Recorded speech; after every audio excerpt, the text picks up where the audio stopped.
If you're looking for full body tracking in VR, there's a few options, but one thing you need to keep in mind is that the absolute best tracking that you can get in VR at this time is base station tracking using Vive trackers. So that's either the Vive Tracker 2.0 or the 3.0. They're roughly $100 a pop. It could be a little bit more if you get the 3.0s. Oh yeah, also there's the Tundra trackers as well, but those are kind of hard to get right now. And then on top of that, it requires you having base stations as well. If you're going to factor that into the price, you can get away with a single base station, although it's recommended to have two. Those are about $200 each. So that's like $400 plus the 3 extra trackers that you would need to do full body tracking for the lower body would be $300. So that's like $700. That's a lot of money. That's all banking on the base stations being so expensive. If you get a full kit VR headset, so that would be like the Valve Index, which would give you finger tracking. It's also the best VR headset, the base stations, and that's like $1,000 plus the 3 Vive trackers, which would be $1,300. So that's like the best VR full body tracking that you can get if you don't have base station based tracking. I know people do recommend using Vive trackers without a base station tracked headset, but everyone that I know that does it does run into some problems at some point, so I don't recommend it at all. There are some people that use the Xbox Kinect for tracking, but the thing is, like, you have to think about the cost of buying an Xbox Kinect if you don't have one. So an Xbox Kinect, I believe those costs, you can probably find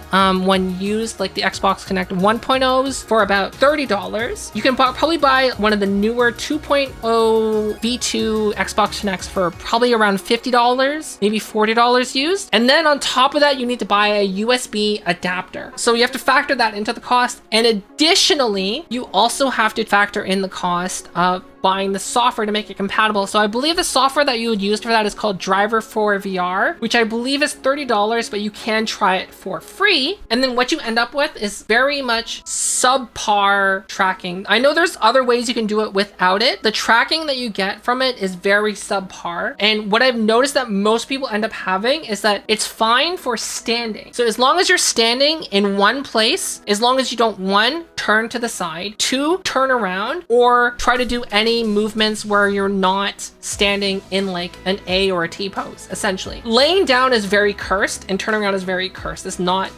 good. There are other full body tracking solutions. There is the HiratoraX, which gives you half body. So like basically it does your waist and feet. The HiratoraX, it's about $200 to $300. It's an off-the-shelf solution that just works full body tracking, can work with the Oculus Quest. Downside, it's $200 to $300, and also it's extremely hard to get right now. The other option is using something like Slime VR. The problem with Slime VR is also impossible to get right now, but you can build Slime VR yourself, and the cost could vary in price, but it will cost a couple $100s to build a proper Slime VR setup, and you also have to make it yourself. Now, here's the downside to the HiratoraX Slime VR, and even in the future when motion capture suits are possible to use in VRChat, is that all motion capture suits that don't rely on external tracking like base stations or cameras will be imperfect. What does that mean? So what you'll notice a lot with most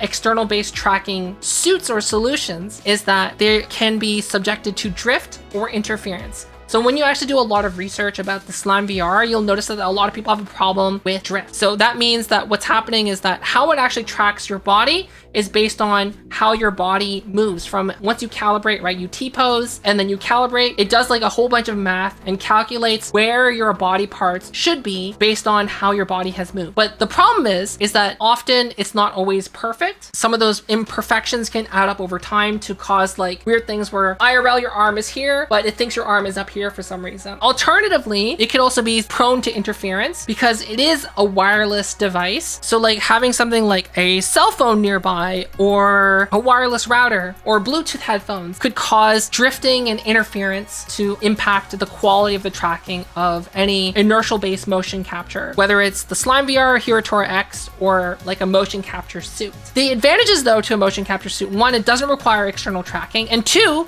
you can wear it under things because it doesn't need anything to see it. So like right now, if you have the Slime VR or I have a Rococo suit, I can put a blanket on and it'll track just fine. That's the different motion capture full body solutions that you can get for VR right now.